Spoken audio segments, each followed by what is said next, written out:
Hello મિત્રો, કેમ છો? જય શ્રી કૃષ્ણ. આજે આપણે બનાવવાનું છે ઝટપટ સરસ મજાનો દૂધપાક સાથે પૂરી હશે, ચણા શાક હશે, ભાત હશે અને બહુ સરસ મજાની આજે આપણે થાળી બનાવવાની છે. આપણે આ રાજસ્થાન સ્ટાઇલમાં થાળી બનાવીએ છીએ. તો સૌથી પહેલાં મેં 1 લીટર દૂધ લઈ લીધું છે, કઢાઈના અંદર ગળી અને ગરમ મૂકી દીધું છે. 1 નાની વાટકી ખાંડ લીધી છે, પછી ઇલાયચી કાઢી લીધી છે 5 નંગ, પછી આ જાયફળ લીધું છે, પછી કાજુ લીધા છે, બદામ લીધી છે, પિસ્તા લીધા છે, ચારોળી લીધી છે. આપણે જે જાયફળ છે છીણીને નાખવાનું છે. કેવી રીતે બનાવવું છે પૂરો વિડીયો શેર કરું છું. મિત્રો, આજની વિડીયો સારી લાગી તો પ્લીઝ મને લાઇક કરજો. આ બધું સમારી પહેલાં તૈયાર કરી અને રાખી દીધું છે મેં, કેમ કે આપણે ઝટપટ બનાવવું છે એના માટે. દૂધ આપણું સરસ ગરમ થઈ રહ્યું છે. આપણે 1 લીટર દૂધને 750 ગ્રામ દૂધ જેટલું થવા દેવાનું છે. આપણે થોડા ભાત પણ નાખવાના છે, પણ ભાત આપણે પાકેલા નાખવાના છે. દૂધ આપણું સરસ ઉકળવા માંડ્યું છે, પણ દૂધને આપણે થોડું બળે ત્યાર સુધી ઉકાળવાનું છે. એકદમ ફૂલ ફેટ દૂધ લીધું છે મેં, તાજું આવે એવું. તમે કોથળીનું પણ લઈ શકો છો. મિત્રો, આજનું જમવાનું એકદમ હેલ્ધી હશે, સાથે ટેસ્ટી હશે અને મસાલાથી ભરપૂર હશે. શાકને જે બનાવેલું છે બધું એ આપણે મસાલાથી ભરપૂર છે. અને દૂધપાક તો એકદમ જોરદાર બનાવવાનું છે. આપણે મસ્ત મજાનું આપણે દૂધને 15 મિનિટ સુધી ઉકળવા દેવાનું છે. મિત્રો, તમે જોઈ શકો છો આપણું દૂધ સરસ મજાનું ઉકળે છે.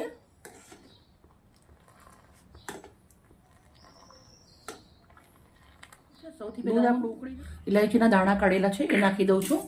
અને હવે આપણે 1 ચણા એટલું આપણે અંદર જાયફળ છીણી લેવાનું છે. તો જાયફળ પણ નાખી દેશો છીણીને આવી રીતે.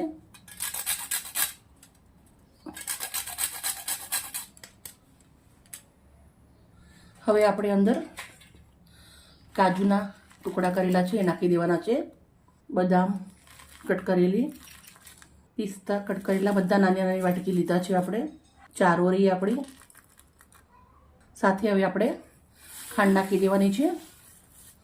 મેં નાની નાની વાટકીનો ઉપયોગ કર્યો છે, તમે ઓછું વધારે કરી શકો છો.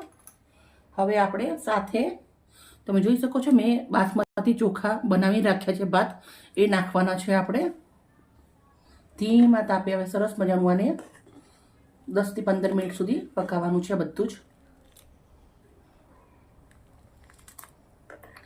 એકદમ ઘટ થઈ જાય ત્યાર સુધી આપણે આને પકાવવાનું છે.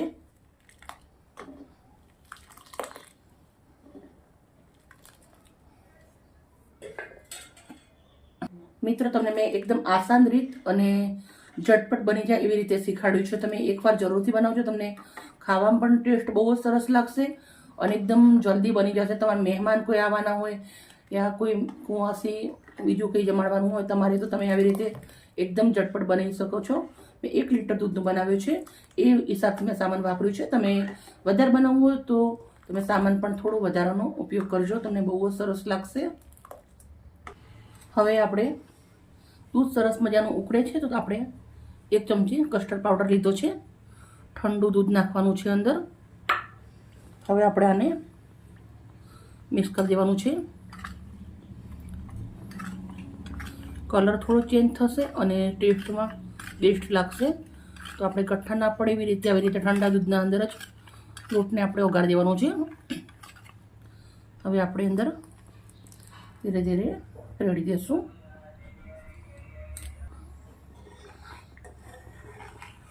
હવે આપણે આને થોડી વાર એકદમ મસ્ત ગળ થાય ત્યાર સુધી ઉકાળી લેશું, પછી આપણે પૂરી કરી દઈશું. મિત્રો, તમે જોઈ શકો છો આપણે કસ્ટર્ડ પાવડર નાખ્યા પછી મેં 4 થી 5 મિનિટ સુધી પકવી લીધું છે. બહુ જ સરસ મજાનું એકદમ ઘટ થઈ ગયું છે. તમે આને ઠંડુ ખાવ તો બી તમને સરસ લાગે, યા તમે ગરમ ખાવ તો બી સરસ લાગે, પણ હું પૂરી, શાક, ભાત બધા જોડે સર્વ કરું છું. આજે 1 વાટકો લઈ લીધો છે. આપણે જે સર્વ કરવાનું છે એ જ વાટકો લઈ લઉં છું. બનાવે તો ઘણો બધો છે, 5 થી 7 જણા માટે, પણ આપણે આવી રીતે 1 વાટકાના અંદર સર્વ કરી દઈશું.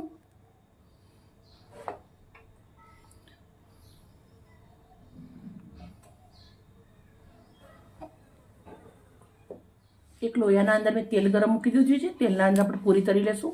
તેલ ગરમ થઈ ગયું છે. હવે આપણે અંદર પૂરી વણી લીધી છે, પૂરી મૂકી દઈશું.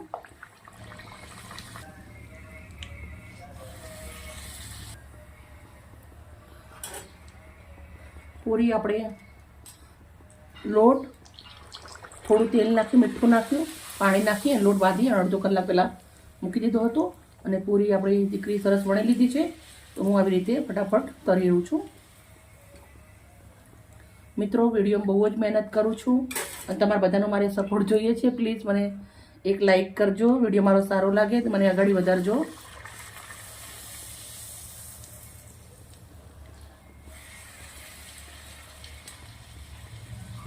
બધી જ પૂરી આપણે આવી રીતે રેડી કરી દઈશું. અમે જ્યારે દૂધપાક જોડે ગરમ ગરમ જ પૂરી ખાઈએ જેટલી જરૂર પડે એટલી તરીએ. તો આપણે વિડીયો સજાવો છે તો આપણે આટલી તરી અને રેડી કરી આપણે મોટી થાળી લઈ લીધી છે. સૌથી પહેલાં આપણે જે દૂધપાક વાનગી બનાવી છે એ નાખવાની તમે જોઈ શકો છો. એવો મસ્ત દૂધપાક રેડી થઈ ગયો છે. પછી આપણે ચણાનું શાક, પછી આપણે ભાત, પછી આપણે મેં પાલકનું શાક બનાવ્યું છે, પછી આપણી મસ્ત મજાની ફૂલેલી પૂરી,